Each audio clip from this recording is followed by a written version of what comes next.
दोस्तों, वेद, पुराणों और देवताओं की पवित्र भूमि भारत में पिछले सैकड़ों सालों में परम चेतना को उपलब्ध कई महापुरुषों ने जन्म लिया है और सनातन धर्म का प्रचार प्रसार किया है। आज हम आपसे एक ऐसे ही परम साधक के बारे में बात करने वाले हैं जिनको ये संसार बागेश्वर धाम के पीठाधीश्वर संत श्री धीरेन्द्र कृष्ण शास्त्री के नाम से जानता है। सालों से गंभीर बीमारियों से ग्रस्त लोग भी इनके दरबार में जाते तो बीमार हैं, लेकिन वहां से वापस आते समय वो लोग बिल्कुल ठीक होकर ही वापस आते हैं। दोस्तों, इनकी सबसे हैरान करने वाली बात तो ये है कि एडवांस साइंस के इस युग में समस्याओं को मन में लेकर आए हुए लोगों के मन की बात उनसे बिना पूछे हुए ही धीरेन्द्र कृष्ण शास्त्री जी पर्चे पर लिख देते हैं और वो पूरी तरह से सच होता है। लेकिन क्या आपने कभी सोचा है कि जो शास्त्री जी आज इतने सिद्ध पुरुष बन चुके हैं, उनका बचपन कैसा था? वैसे आपको बता दें कि शास्त्री जी महाराज का बचपन बहुत ही संघर्ष भरा था। उनको और उनके परिवार को पूरे दिन में एक वक्त का खाना खाने के लिए भी दर बदर भटकना पड़ता था।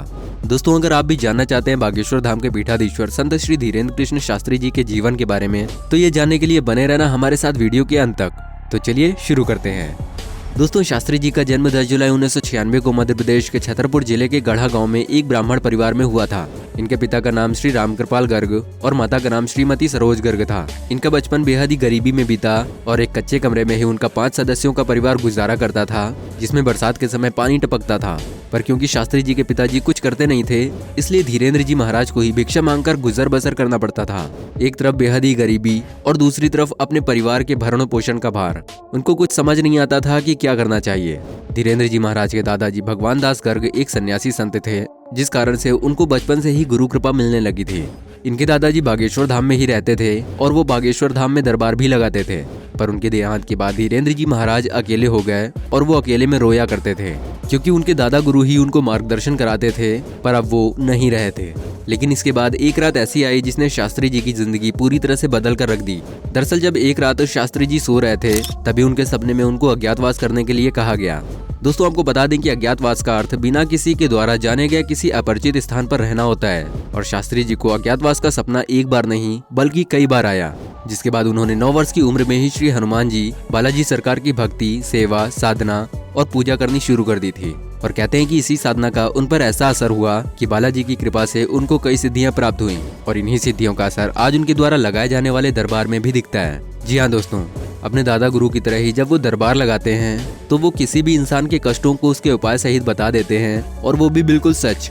जी हाँ दोस्तों, जब भी कोई श्री धीरेन्द्र कृष्ण शास्त्री जी के द्वारा लगाए गए दरबार में अपनी समस्याओं को लेकर आता है, तो शास्त्री जी बिना किसी से पूछे हुए ही एक कागज पर उसकी समस्या और उसके उपाय लिख देते हैं। और जब वही लोग शास्त्री जी द्वारा लिखे गए पर्चे को पढ़ते हैं तो वो पूरी तरह से हैरान रह जाते हैं कि आखिर बिना कुछ बताए हुए ही महाराज जी ने सब कुछ सही सही कैसे लिख दिया। और जब वही लोग शास्त्री जी द्वारा बताए गए उपायों की मदद से उन समस्याओं से मुक्त हो जाते हैं, तो वही लोग श्री धीरेन्द्र कृष्ण शास्त्री जी को भगवान कहते हैं। पर वो स्वयं ही इस बात से खुद को दूर रखते हैं और वो इस बात का पुरजोर विरोध भी करते हैं और कहते हैं कि इंसान कभी भगवान नहीं बन सकता है। मैं तो श्री बालाजी का एक भक्त हूँ।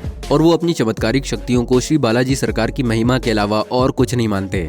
आपको बता दें कि छतरपुर के गढ़ा में बागेश्वर धाम है, जहाँ पर श्री बालाजी सरकार का 300 साल से भी ज्यादा पुराना मंदिर मौजूद है। यहाँ पर एक शिव मंदिर भी मौजूद है। पर 300 साल पुराने बालाजी मंदिर के बारे में कहते हैं कि इस मंदिर में हनुमान जी स्वयं वास करते हैं और जिसके ऊपर भी भूत प्रेत या पिशाच का साया होता है, वो यहाँ जाने मात्र से ही ठीक हो जाता है। कहा तो ये भी जाता है कि जब भी कोई सच्चे हृदय से अपनी मनोकामना को लेकर यहाँ पर आता है, तो श्री बालाजी सरकार उनकी सभी मनोकामनाओं को पूरी करते हैं। यहाँ पर रोजाना लाखों श्रद्धालु अपने मन में अलग अलग तरह की मनोकामनाएं लेकर आते हैं और श्री बालाजी सरकार उनकी सभी मनोकामनाएं पूरी करते हैं और उनकी समस्याओं का हल श्री धीरेन्द्र कृष्ण शास्त्री जी निःशुल्क करते हैं। इसके अलावा दोस्तों, माता अन्नपूर्णा की कृपा से प्रतिदिन यहाँ पर चल रहे भंडारे में उनके प्रसाद की भी व्यवस्था की जाती है। इसके बारे में शास्त्री जी का कहना है कि बचपन में मैं 3-3 दिनों तक भूखा रहता था और भूख का महत्व मुझसे अच्छे से और कोई नहीं समझ सकता। दोस्तों, श्री बागेश्वर धाम में अर्जी भी लगाई जाती है। अब हो सकता है कि आप ये कहें कि अर्जी तो हर मंदिर में लगाई जाती है, पर दोस्तों आपको बता दें कि यहाँ पर लगाई गई अर्जी को जब श्री बालाजी सरकार स्वीकार कर लेते हैं, तो अर्जी लगाने वाले को या उसके परिवार के किसी सदस्य को 3 रातों तक बराबर सपने आते हैं। जी हाँ दोस्तों, इन सपनों में 3 दिनों तक उन्हें बराबर बंदर ही दिखाई देते हैं और ये सपना उनके लिए संकेत होता है कि आपके द्वारा लगाई गई अर्जी पूरी होने वाली है। दोस्तों, इनकी चमत्कारिक सिद्धियों के वीडियोस जब धीरे धीरे करके वायरल होने लगे, तो ये बात मीडिया तक भी पहुंची। अब भाई कोई भी ऐसी चीज वायरल हो रही है उसमें मीडिया वाले ना कूदे, ऐसा भला हो सकता है क्या? जब ये खबर मीडिया तक पहुंची तो मीडिया वालों ने सोचा कि ये किसी तरह का फरेब है और वो लोग शास्त्री जी के दरबार में अपना भेष बदलकर उनका भेद खोलने के लिए पहुंच गए। पर दोस्तों फिर वहाँ जो हुआ उसने सबको हैरत में डाल दिया। दरअसल जब मीडिया वाले भेष बदलकर शास्त्री जी के पास पहुंचे तो शास्त्री जी ने अपने पर्चे पर उनके बारे में लिख दिया कि आप मीडिया वाले हैं और आप भेष बदलकर हमारा इंटरव्यू लेने आए हैं। ये सुनते ही मीडिया वालों के पसीने छूट गए और वो शास्त्री जी के चरणों पर गिरकर माफी मांगने लगे। इसके बाद उन भेष बदलकर इंटरव्यू लेने वाले मीडिया वालों को उनका मुंह छुपाकर ही वहां से भागना पड़ा। दोस्तों पंडित श्री धीरेन्द्र कृष्ण शास्त्री नर को ही नारायण मानते हैं, अर्थात उनका कहना है कि इंसान में ही भगवान है और ये अपनी चमत्कारिक शक्तियों से लोगों की समस्या को सुलझा रहे हैं। तो वहीं दूसरी तरफ ये गौरक्षा और गरीब कन्या विवाह जैसे कई कल्याणकारी काम भी कर रहे हैं। वैसे दोस्तों काफी लोग ये अफवाह फैलाते हैं कि शास्त्री जी सब काम पैसे के लिए करते हैं और अपनी एक भागवत या कथा के लिए 1 करोड़ रुपए का चार्ज करते हैं, जबकि असल में ऐसा नहीं है। हमारे द्वारा की गई रिसर्च में ये सामने आया कि शास्त्री जी जहाँ पर भी कथा या भागवत करने जाते हैं वहाँ पर खुद के लिए 1 रुपया भी नहीं लेते। उनका कहना ये होता है कि जो भी कथा करवाए वो लोगों की रुकने की व्यवस्था, पांडाल की व्यवस्था, अन्नपूर्णा भोजन भंडारे की व्यवस्था खुद से ही करे। दोस्तों श्री धीरेन्द्र कृष्ण शास्त्री जी हर साल 108 गरीब कन्याओं का विवाह मुफ्त में करवाते हैं और साथ ही में लड़कियों को उपहार के रूप में रोजमर्रा की जिंदगी में इस्तेमाल की जाने वाली जरूरत की सभी चीजें भी देते हैं। दोस्तों धीरेन्द्र कृष्ण शास्त्री जी की उम्र में है 27 साल ही है और वो भारत के सबसे कम उम्र के सिद्ध पुरुष हैं।